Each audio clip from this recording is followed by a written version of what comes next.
How to check your balance now?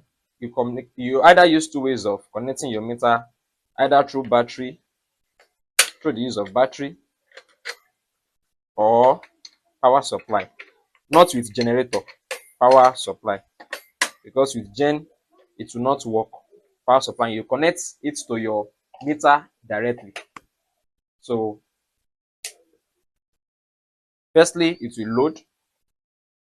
When it's load, you will see this place displaying, because we've bonded the meter, so to be showing, it will let it load finish. When it load finish, you see the meter status.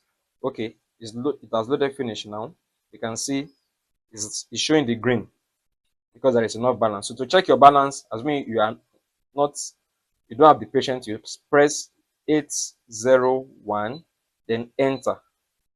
So it will display your balance. This is the balance we have on the meter now presently.